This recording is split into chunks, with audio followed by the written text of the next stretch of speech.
Good morning बच्चों, कैसे हैं बेटा। Motion in straight line, motion in one dimension के न्यूमेरिकल्स के लिए जो वीडियो बनाने शुरू किए उसका सेकंड वीडियो है ये, और उसमें ये क्वेश्चन नंबर 1। क्वेश्चन को ध्यान से पढ़े। A stone is drop from the roof of a tower of height h. The total distance covered by the stone in the last 2 seconds of its motion is equal to the distance covered by it in first 4 seconds. Find height of the tower. यानी हमें h की value निकालनी है। अगर last 2 second में तय की गई दूरी और पहले 4 सेकंड में तय की गई दूरी की वैल्यू सेम है, तो इसमें अगर आप ऐसे लिखें, मान ले ये हाइट ऑफ टावर है, ये टावर की हाइट है, h is the height of the tower. ये इसमें कहते हैं पार्टिकल को ड्रॉप किया गया, इसका मतलब इनिशियल वेलोसिटी 0 है। ये पार्टिकल आता है और मान ले यहां तक आने में, यहां नीचे तक जाने में इसको कुछ टाइम लगता है। इस बिल्डिंग के टॉप से बॉटम तक आने में से टाइम t अगर लगता है, तो let t is time to reach the bottom. Bottom तक जाने में टाइम अगर t लगता है, तो देयरफॉर आप ये इक्वेशन लगाएं, ut plus half gt square. h क्या है, पार्टिकल यहां से यहां तक आया, तो h is actually minus h, y minus displacement is negative, u zero है ये, plus half g is minus g into T square. तो h equal to half G T square आ जाएगा। ये पहली इक्वेशन आ गई, जो कि h और t में रिलेशन है। ध्यान रखना, हमें h निकालना है। अब अगर हमें देखना, माइनस ये माइनस से हमने कैंसिल करके रखा है, हमें अगर t की वैल्यू पता चल जाए तो h आ जाएगा, क्योंकि फाइनल पर्पस तो हाइट ही निकालना है, हाइट ऑफ द टावर ही निकालना है। अब ये t निकालने के लिए जो हमें इसमें इन्होंने कंडीशन दी, इसको फॉलो करना है।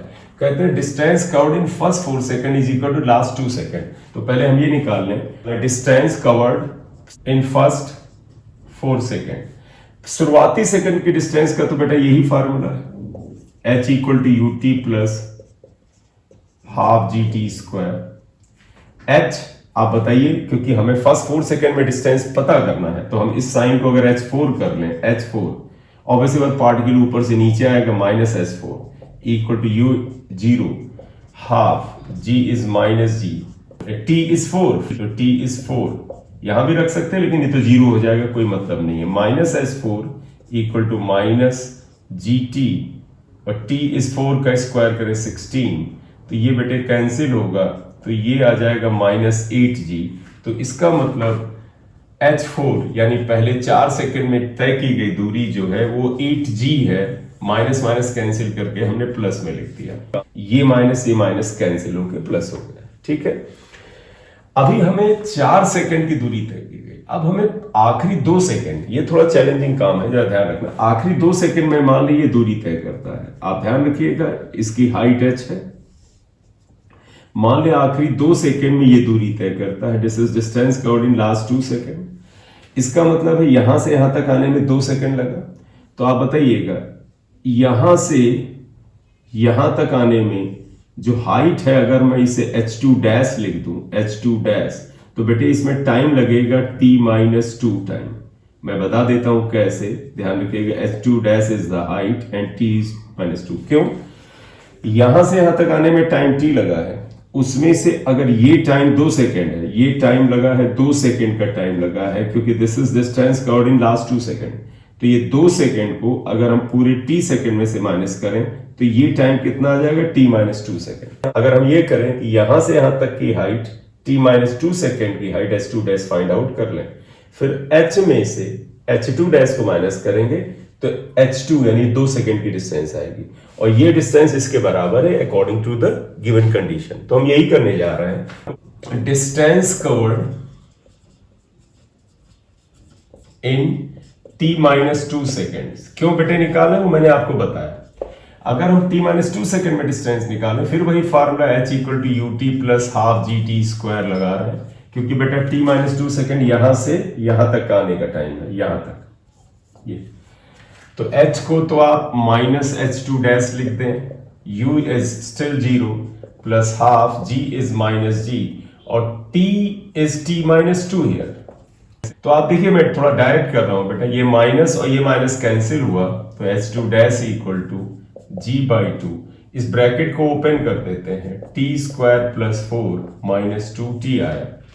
ये वैल्यू अगर h2 डैश हम निकालते हैं तो कितना आ जाएगा, इसको इसमें मल्टीप्लाई कर दें, तो half G T square plus ये 4g बाई 2 यानी 2g और माइनस अगर आप ये लें तो माइनस से कितना हो जाएगा, 2 कैंसिल होगा, जी टी आ जाएगा।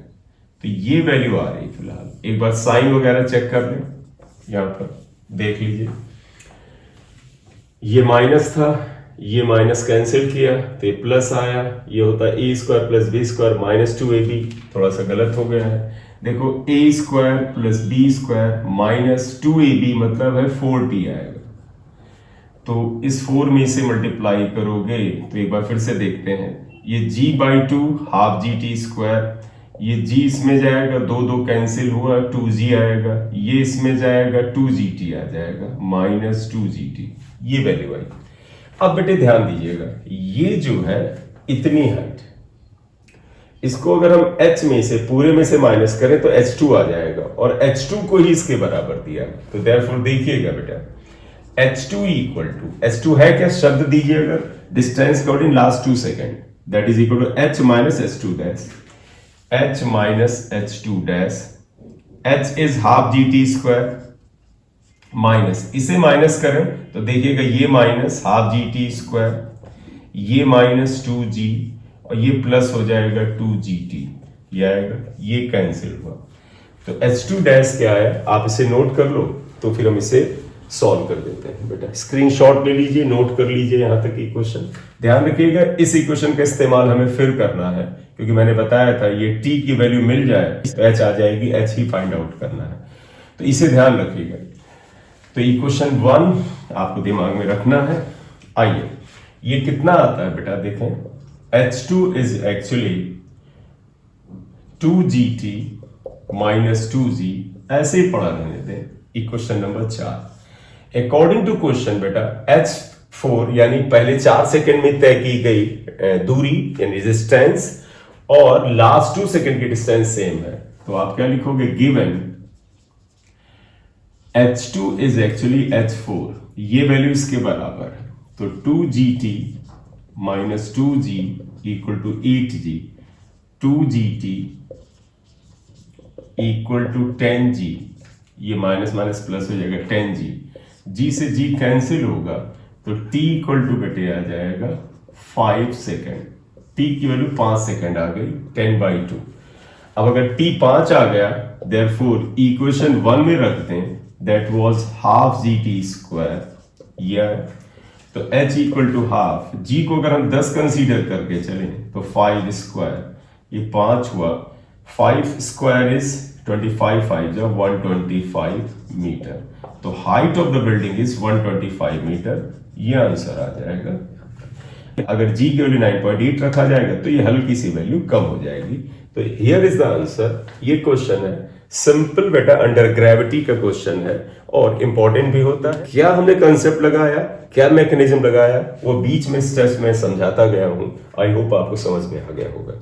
तो अगर आपने चैनल को सब्सक्राइब नहीं किया तो कर लीजिए और सारे लेक्चर देखिए। पुराने जो लेक्चर 1D के पढ़े आप शुरू से देखिए, बीच बीच में अच्छे अच्छे न्यूमेरिकल उसमें भी कराए गए हैं, आप उनका बेनिफिट लें। Thank you.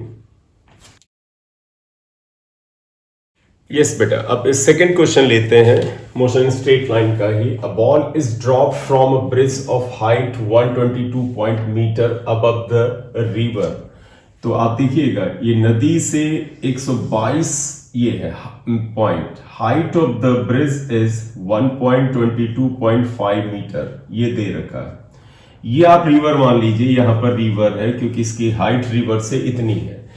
A ball is dropped from a bridge of height 122.5 meter above the river after the ball has been falling for 2 seconds। मतलब ऊपर से आपने एक बॉल को यहां से ड्रॉप किया, ये A से आपने बॉल को ड्रॉप किया। ड्रॉप का मतलब इनिशियल वेलोसिटी 0 है। जब तक ये 2 सेकंड गिर चुकी थी, तो मान ली यहां पर देखिएगा इस जगह पर A पे टाइम t 0 है और इस जगह पर टाइम 2 सेकंड है। ये हुआ क्यों? क्योंकि after the ball has been falling for 2 seconds, a second ball is thrown straight down after it।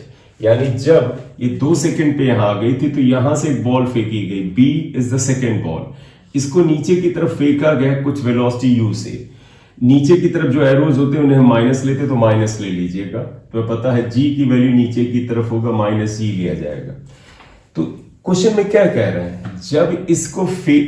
जब इस बॉल को ड्रॉप किया गया उसके 2 सेकेंड बाद, आप ये मत इसको बनाओ, आप बनाओ कि इसका टाइम 2 सेकेंड है। 2 सेकेंड के बाद आपने इस बॉल को नीचे से धक्का मारा, और इस केस में क्या था, सीधे छोड़ा था। Initial velocity of the second ball so that both hit the water at the same time is, तो कहते हैं u की वैल्यू बताओ, initial velocity of second ball बताओ अगर दोनों बॉल जाती हैं और रिवर को एक साथ हिट करती हैं। तो आप अगर गौर से देखें, हाइट ऑफ द बिल्डिंग तो ये दे रखा है, तो आप मान लीजिए कि इस बॉल को यहां से यहां तक जाने में अगर टाइम t लगा था, तो इस बॉल को यहां से यहां तक आने में टाइम t-2 सेकेंड लगेगा, क्योंकि 2 सेकेंड देर से फेंकी गई है और दोनों बॉल जो है सेम डिस्टेंस कवर कर रही हैं। तो पहले हम लिखते हैं फॉर फर्स्ट बॉल, पहली बॉल के लिए आ जाइएगा, h equal to ut plus half gt square ले रहे हैं। g यहां 9.8 लेंगे क्योंकि जिस हिसाब से डेटा लिया लग रहा है 9.8 करेक्ट होगा। तो तुम कहोगे t क्या है बेटा, t पहली बॉल का यहां से यहां तक आने का ये टाइम है, ये हम करते हैं। तो h इक्वल टू क्या है, -122.5, माइनस बेटा क्यों, क्योंकि ऊपर से नीचे आया है तो displacement is downward, therefore it is taken as negative sign. u तो 0 है, माइनस हाफ, आप प्लस ही यहां लिखना चाहें, g को -9.8 लिख दें into t, we do not know, तो आप इसे कैंसिल करें 4.9, ये माइनस कैंसिल कर देते हैं, तो 122.5 इक्वल टू 4.9 t स्क्वायर। आप t को अगर फाइंड आउट करें, t स्क्वायर को 122.5 अपॉन 4.9 आएगा। एक बार आप इसे सॉल्व करके देखिए क्या आता है, 25 टाइम्स चला जाएगा, तो t इक्वल टू बेटा 5 सेकेंड आ गया। इसका मतलब वो पहली बॉल को रिवर तक जाने में 5 सेकेंड लगा। अब ये कहते हैं बताइए इसकी वेलोसिटी क्या होगी। सेकेंड बॉल भी तो बेटा डिस्टेंस तो इतनी कवर कर रही है ना, फॉर सेकेंड बॉल, आप सेकेंड बॉल के लिए आप आए, फार्मूला ये लगाइए हाइट का, why, because height is given and time is also given. तो आप ये लगाए h equal to ut plus half gt square. h कितना है बेटा, आइए लगाइए इसे, h देखें क्या है, ये बिल्डिंग की हाइट, सॉरी ब्रिज की हाइट, -122.5, u क्योंकि यहां से फेंका गया, u इसकी 0 नहीं है, ये माइनस u है, माइनस ut, और plus half g is what -9.8, और t बेटा कितना लगा है, तो यहां से यहां तक का जो टाइम आया वो t-2 है, तो आप लिखेंगे t-2 का होल स्क्वायर। एक मिस्टेक है, यहां पे भी t-2 आएगा, -122.5 equal to minus u, t की वैल्यू हम पता कर चुके हैं 5 - 2 -4.9, ये 2 इससे कैंसिल करें 4.9, t-2 का मतलब 3 स्क्वायर हो गया, बेटा इसको 5 लिख दिया, 5 - 2 3 स्क्वायर हो गया।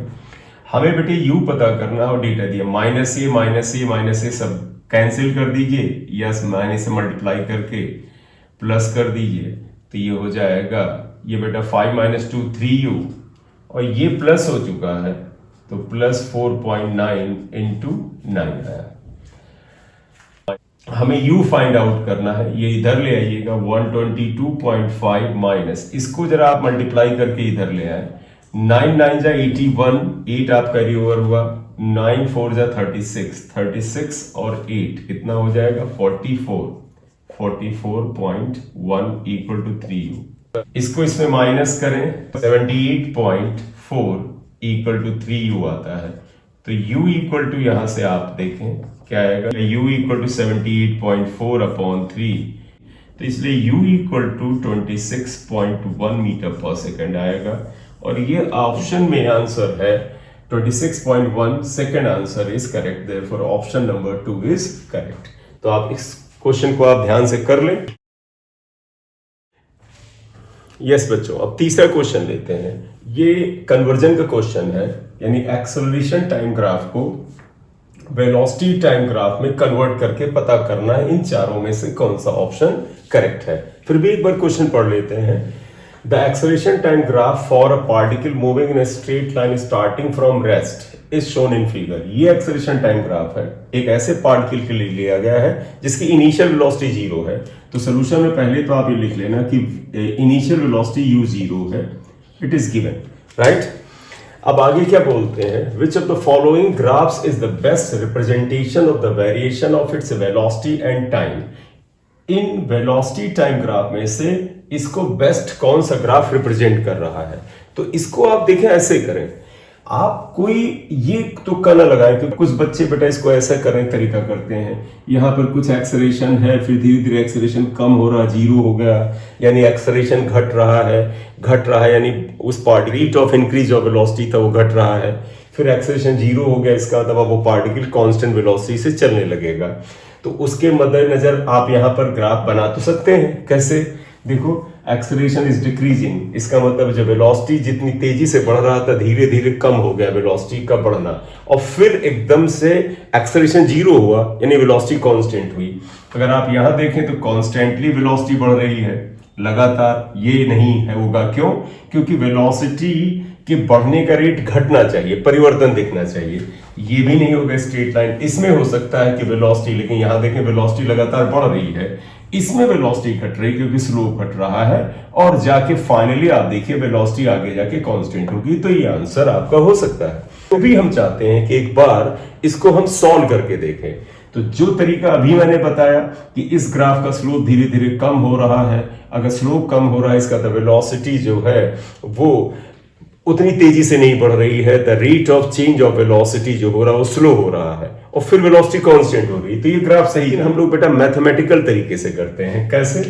जैसे मान लें कि इस जगह पर ये वैल्यू कांस्टेंट है, ए नॉट मान लीजिए, इस जगह पर टाइम को तो टी लिया है, तो इसका इक्वेशन लिखते हैं। तो आप बताइएगा, इक्वेशन ऑफ स्ट्रेट लाइन सभी को पता है क्या होता है, y equal to M X plus C होता है। y की जगह यहां पर क्या है, a है, देयरफॉर आप इसे a ले लें। m इज द स्लोप, देखो इस ग्राफ का स्लोप नेगेटिव है क्योंकि एंगल 90 से बड़ा है तो माइनस लिख लें। स्लोप होता क्या बेटा, tan थीटा। आप इस साइड से थीटा एंगल अगर निकालें, देखो बेटा माइनस होना हमने पहले लिख लिया। tan थीटा क्या होता है, परपेंडिकुलर, यानी बेटा ये वैल्यू और ये वैल्यू कितने के बराबर है, a naught upon base, base कितने के बराबर, t के बराबर। a नॉट और t कांस्टेंट है, x की जगह पर x एक्सिस का वेरिएबल t ले लीजिए। c is intersect with y axis के साथ इंटरसेक्शन a नॉट है और पॉजिटिव है। तो ये इक्वेशन बनी इसकी जो आपकी एक्सेलरेशन और टाइम में आती है। आप इस इक्वेशन को जरा ध्यान से रख लें, और अब आप मेरे अनुसार अब आप क्या करें कि इस एक्सेलरेशन को वेलोसिटी में कन्वर्ट करें। अगर आप एक्सेलरेशन को वेलोसिटी में कन्वर्ट करोगे तो अपने आप ग्राफ दिखने लग जाएगा। तो आप ऐसा करो, a को आप जानते लिख सकते हैं dv upon dt equal to minus a naught t upon capital T plus a naught ये इधर ले आए minus a naught t upon capital T dt plus a naught dt। Integrate करते हैं, integrating integral dv equal to minus a naught upon t, constant है बाहर निकाल लो, इंटीग्रल t dt आ जाएगा, और प्लस e नॉट कांस्टेंट है इंटीग्रल dt। यहां टाइम की लिमिट रख लें, इनिशियल टाइम जीरो है बेटा, फाइनल टाइम t है, initial time zero, final time मतलब इंस्टेंटेनियस टाइम t है। इनिशियल वेलोसिटी जीरो है, ये जीरो देखो ये जीरो है, और फाइनल वेलोसिटी पता करना है। इंटीग्रल dv जीरो से b minus a naught upon t square by 2 zero से t plus a naught integral dt t हुआ, लिमिट जीरो से t आया। लिमिट्स रखने के बाद ये आएगा v equal to minus a naught t square upon 2 plus a naught t। तो आप देखें v इक्वल टू ये आ जाएगा minus a naught upon 2t t square plus a naught t। आप एक बात क्लियर कट देख सकते हैं, इसमें वेलोसिटी जो कि y एक्सिस पे लिया गया है और टाइम जो x एक्सिस पे लिया गया है, इसमें t की पावर 2 है और v की पावर 1 है। आप सभी को ध्यान होगा कि जब इक्वेशन क्वाड्रेटिक होती है, यानी y एक्सिस के वेरिएबल और x एक्सिस के वेरिएबल में 1 की पावर 2 हो, 1 की पावर 1 हो, तो ये इक्वेशन ऑफ पैराबोला होता है। तो it is equation of parabola. पहले तो आप ये लिखें, लिखोगे which is equation of parabola. कैसे पहचाना बेटा, y और x एक्सिस के वेरिएबल्स में 1 की पावर 2 1 की पावर 1 होती है, तो ये पैराबोला होता है। यह है। अब आप चेक करो इनमें से पैराबोलिक कौन कौन है। देखिए बेटा, ये तो स्ट्रेट लाइन है, तो यानी ये हमारा आंसर नहीं हो सकता। ये स्ट्रेट लाइन है, आंसर नहीं हो सकता। इन दोनों में से पॉसिबिलिटी है। अब आप ये भी देख लें, t को अगर हम 0 रखें तो 0 से ये भी जाता है, ये भी जाता है। आप जैसे t को 0 रखें तो ये भी 0, t को 1 रखें तो इसकी कुछ वैल्यू आती है, t को अगर 2 रखें तो इसकी वैल्यू बड़ी आएगी। क्यों? क्योंकि 2 का स्क्वायर 4 होता है, और यहां पे 2 रखेंगे 2 आएगा। आई मीन टू से अगर t की वैल्यूज रखते हैं तो जो हायर पावर वाला टर्म है वो माइनस में होता है। इसका मतलब जैसे जैसे t की वैल्यू 0 1 2 3 4 5 आप रखते जाएंगे, ये वैल्यू बड़ी होती जाएगी। और बड़ी कौन सी वैल्यू होगी? जो माइनस में है। और माइनस में वेलोसिटी के बड़े होने का मतलब है वेलोसिटी जो है वो धीरे धीरे कम हो रही है, उतनी तेजी से नहीं बढ़ रही है। ऐसा ग्राफ सिर्फ आपको यहां मिल रहा है। इसमें आप देखें वेलोसिटी धीरे धीरे कम हो रही है, और फाइनली जाकर के t टाइम पर एक्सेलरेशन क्या हो जाता है? 0 हो जाता है, यानी वेलोसिटी कांस्टेंट होगी। आप रख के देख लें, यहां पर कैपिटल T को कैपिटल T कर लें तो a0 अपॉन यहाँ पे t करें, कैंसिल होगा, हाफ ही आएगा, और तो वेलोसिटी कांस्टेंट हो जाती है। कैसे मैं सॉल्व करा दूं चाहे, at t equal to t अगर आप देखें तो v क्या हो जाता है? Minus a0 upon 2t t square plus a0 t।